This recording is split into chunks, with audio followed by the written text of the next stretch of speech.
Hey guys, I'm Abby Martin and this is Breaking the Set. Back in April, an 8-story building collapsed in Bangladesh, killing 1,100 factory workers. Well, garment workers are fed up with being forced to work in treacherous conditions and are now fighting back.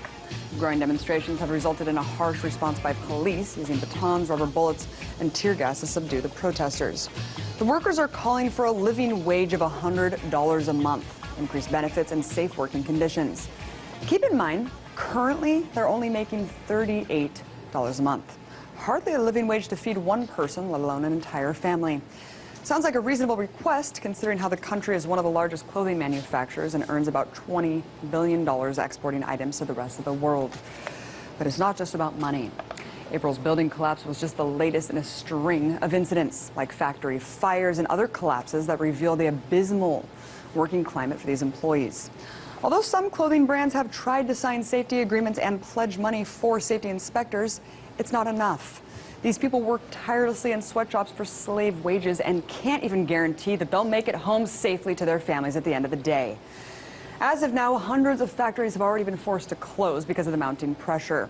And unions vow to continue fighting, even if it means all 4,500 factories across the country have to close their doors. So let's stand in solidarity with them in this battle, and let's keep breaking the set.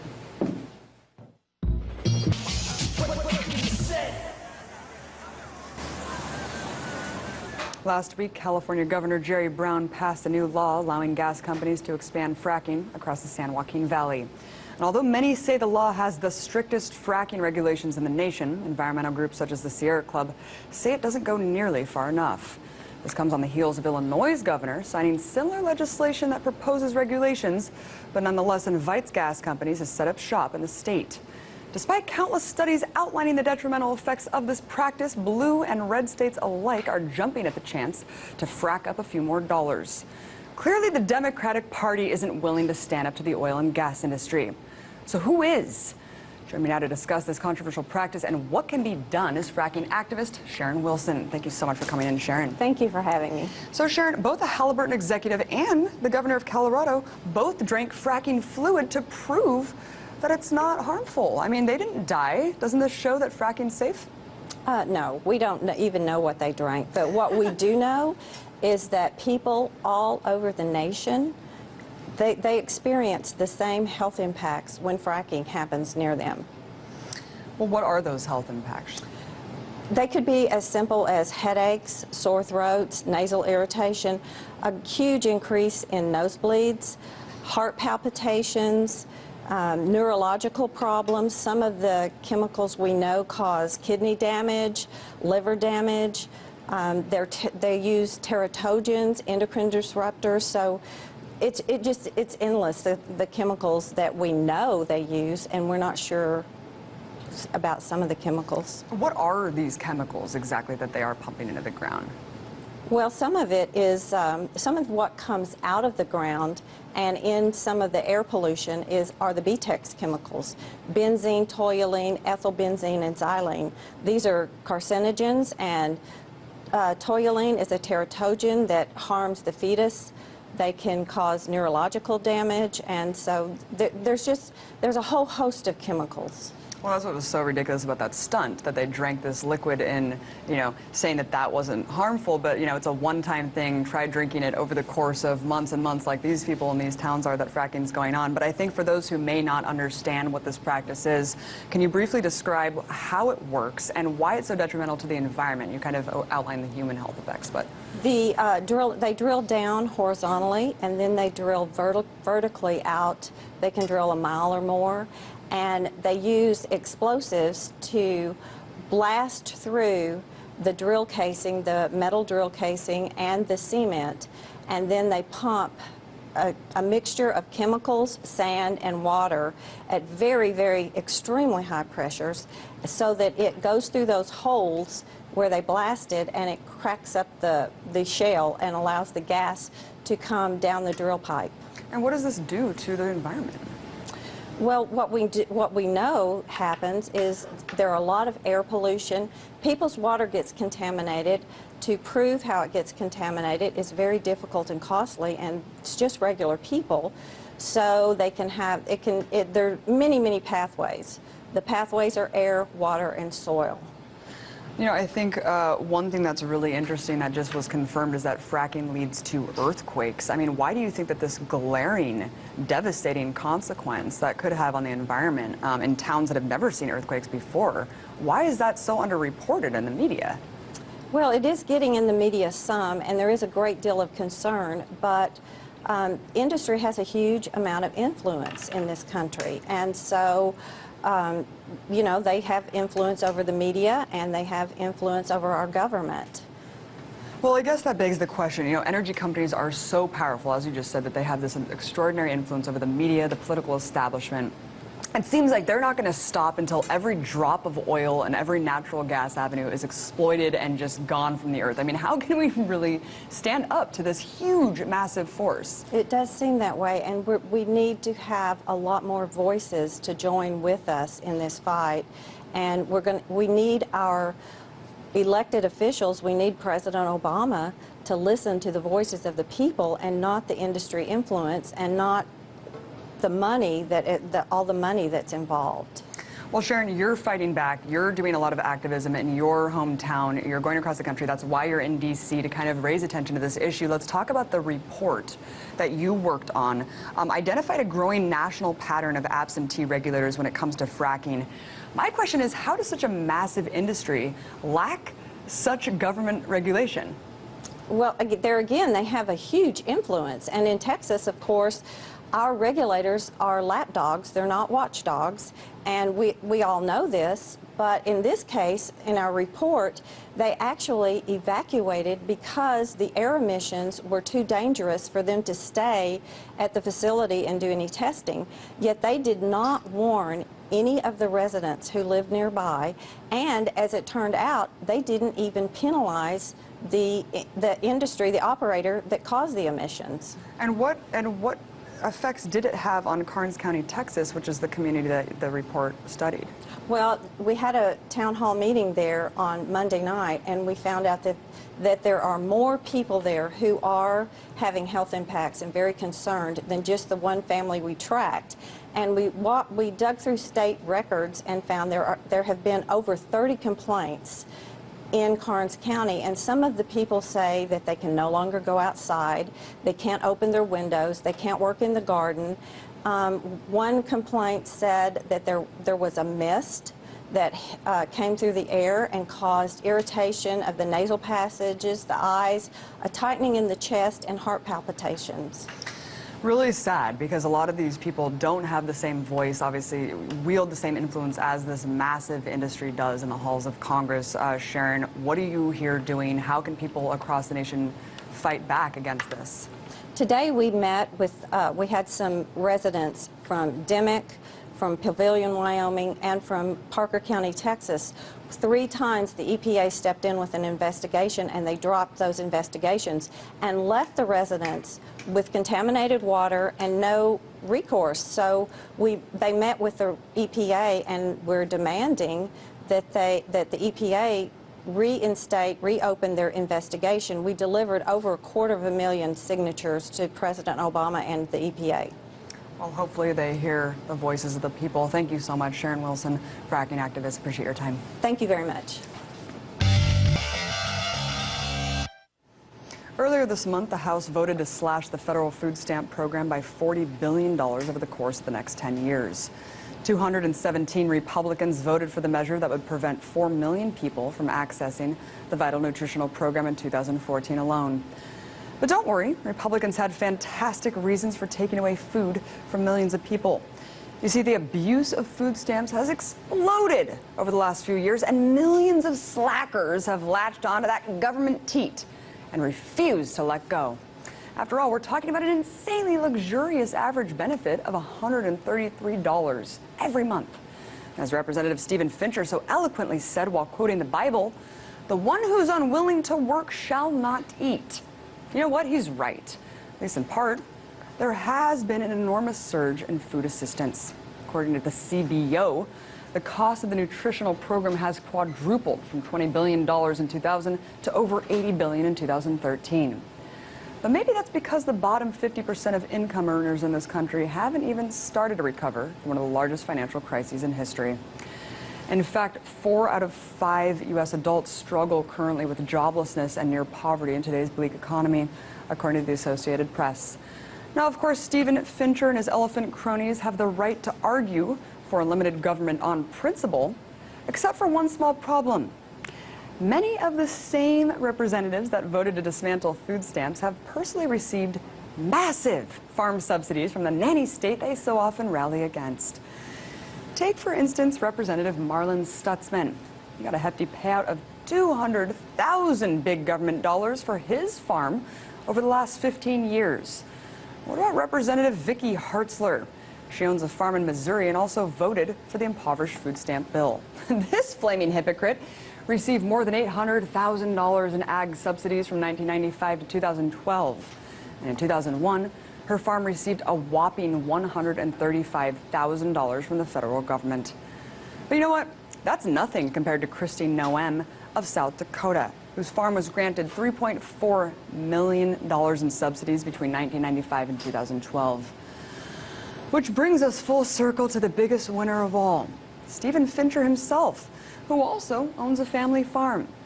See, Fincher's farm has received nearly $3.5 million taxpayer dollars in subsidies over the course of 13 years. I guess it's easy to preach limited government when the Fed isn't threatening to remove the money teat from your farm. You see, these are the faces of people who will never understand what it's like to go to bed hungry. Guard your bookshelves, guys. It's National Banned Books Week. Find out what popular novels you won't find in many libraries coming up next.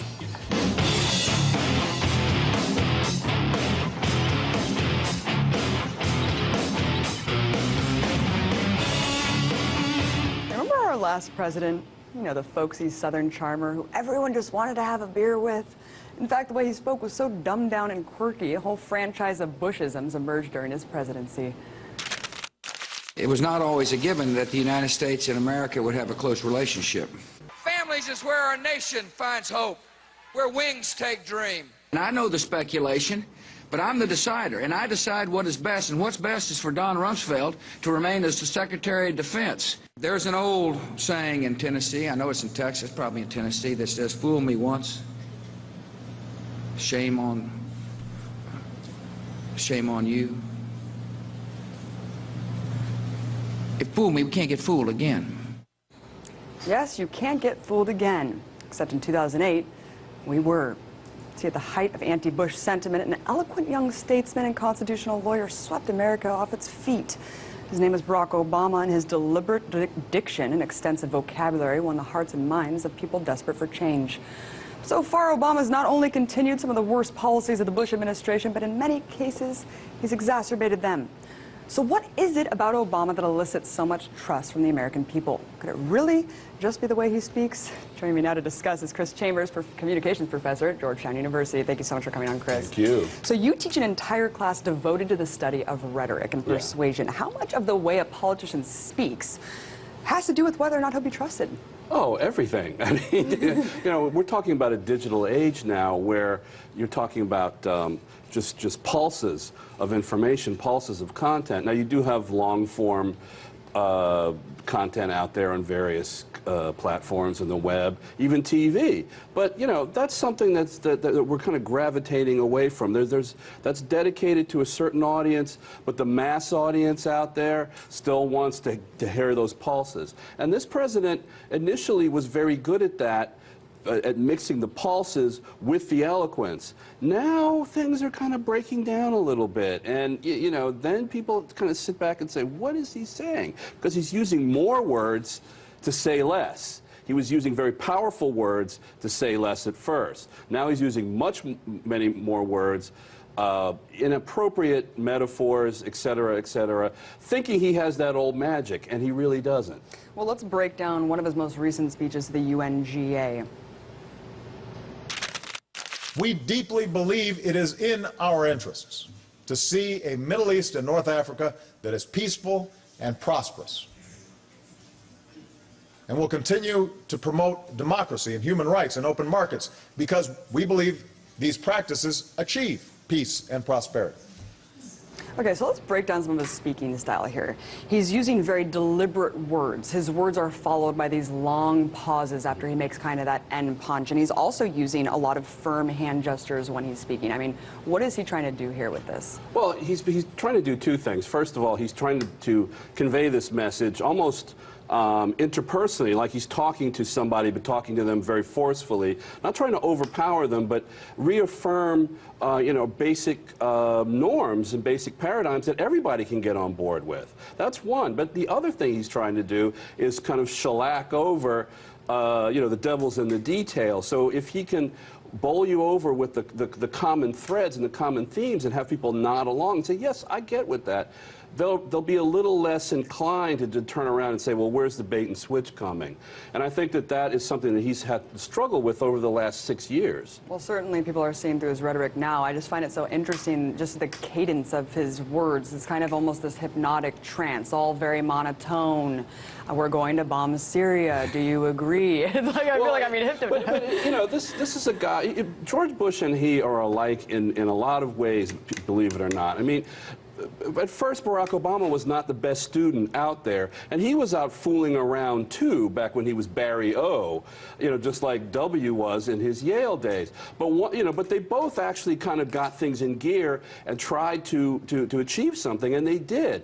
The difference being, though, that George Bush had around him quite a few very powerful proxies and advisors, such as Dick Cheney. Barack Obama has a different style. It's all about him. These people feed into him. He's very participative, and there's a lot of give and take. But, you know, he is really the decider. With George Bush, it was, what do you think, Rummy? What do you think, Uncle Dick? And then it goes back and forth. It goes, oh, I think I'll go with Uncle Dick. You know, and Barack Obama's not like that. He soaks things in, but he wants to be the one to noodle things over. And that's something that he's had since childhood, something he's had to do because his mother, who was a scientist, instilled that in him. So there he is now, out in the public eye, trying to make these points. But the old Barack is out there wanting to be eloquent, but then you have the new Barack, the almost tainted Barack, by just being president, can age you. And all the things that he's had to deal with, he's now basically created the sphere around him that contains the old Barack, but people just can't get through it because there's so much mistrust, because of so much flip-flopping that he's done from 2008. And he would tell you, if he was interpersonally rather than in a group, that I had to do this because of this, and this. And you might nod along interpersonally if you're just sitting in his living room. But when he's trying to convey that to people, and you see the results of some of these policies, something gets lost. And I think that he needs to work on that. He needs to get back to that old Barack, who was very straightforward. Well, let's talk about the old Barack, because really the two words hope and change are what galvanized millions of people to vote for him. Why did these two words, why were they so powerful in galvanizing so many people to trust a complete stranger who had such little experience? Well, for a couple of reasons. First, he's a minority, and you have to have some kind of common ground that everybody can get pulled into to kind of distract from that reality in America that he is a black man, and so that's, you have to basically kind of bait and switch there. So you need more inclusiveness and bigger themes. And second, I mean, there were powerful themes to hit at a Republican Party that's, well, a Republican Party was very different in 2008 than it is now, but the same in a lot of ways. And you saw those clips of George Bush. If you use those powerful words of hope and change, and you juxtapose that with him babbling on camera, that's very powerful. Well, that's what worries me so much, is because I feel like a lot of people agree with Obama and trust him just because he sounds more intelligent, more articulate than Bush. But I think, Chris, I think we both know that Bush was largely putting on an act. I mean, he's the only one who has like an accent in his family, has an accent. I mean, it almost seems like he chose to put out that facade. Why did he choose to sell himself? You're right. I mean, that is true. What, you mean President Bush? President Bush. Because I think people like Karl Rove told him that would sell. And ironically, it does, even in this digital age. Remember, I talked about pulses of content. Even if it's dumb, if it's simple, people can bite into it. When you look at the comment section on YouTube, it's probably more interesting than than the actual content. He understood that. So did Karl Rove. So did a lot of people say at Fox News, who still kind of use that model. Barack Obama never really mastered that and never understood that, and quite interestingly, still doesn't understand that.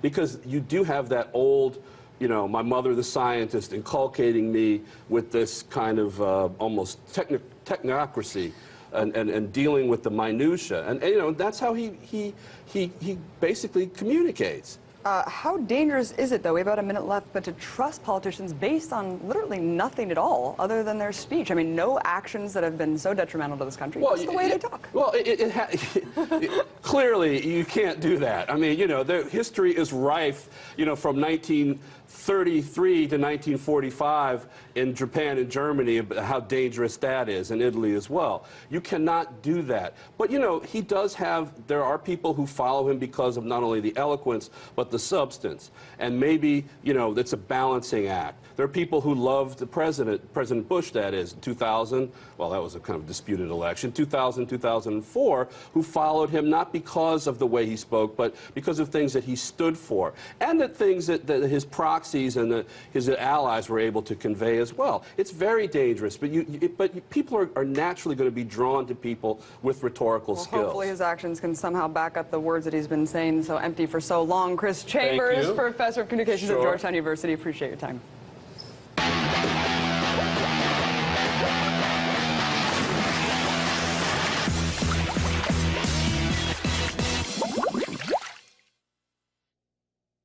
Well, guys, it's that time of the year again. It's National Banned Books Week. The American Library Association has put out its annual list of the most frequently censored books in libraries across the country. Yes, you heard me right. It's 2013, and there are still many fervent attempts to ban books from schools, bookstores, and libraries here in America. In fact, since 1982, it's estimated that more than 11,000 books have been challenged.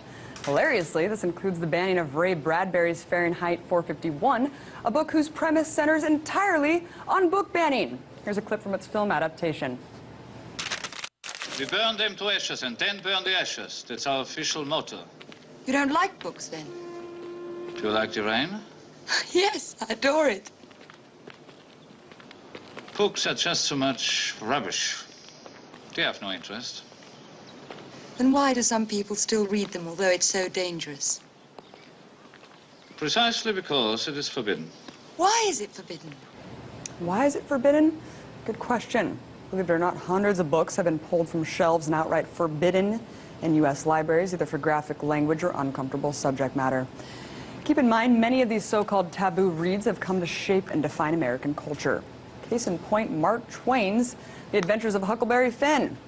This American classic was first banned in 1885, which probably had something to do with the fact that the story confronts the oppressive racism of its time. And while this was well over 100 years ago, shockingly, there are still efforts to pull these pages from shelves today, often citing the book's liberal use of the N-word. But back to National Banned Books Week, because you might be surprised at the absurdity of the top 5 most challenged books in 2012. Starting from the top, And Tango Makes Three. It's a children's book about a baby penguin being raised by same-sex penguin parents. Yes, it seems this book ruffled enough feathers to make the list, even though it's actually based on a true story. At number 4, there's 50 Shades of Grey, banned for its explicit sexual content, which apparently shocked the many who initially thought it was just a coloring book. At number 3, we have 13 Reasons Why by author Jay Asher, who apparently is pushing the envelope too far with his realistic observations of drug use and suicide. The number 2 spot goes to Absolutely True Diary of a Part-Time Indian, which explores a teenager's struggles with his identity. You know, like all teenagers. Well, a whole lot of people seem to find a book about a teenager unsuitable for teenagers. And the number 1 spot goes to Dave Pilkey's timeless series, Captain Underpants. The books are largely criticized for their toilet humor, but are also celebrated for their unique ability to encourage reading among elementary students. And really, that's what Banned Books Week is all about, calling attention to the persistent problem of censorship. So I leave you with a thought, the words of poet Joseph Brodsky, who once said, "There are worse crimes than burning books. One of them is not reading them." Have a great night, everyone. Go read a book.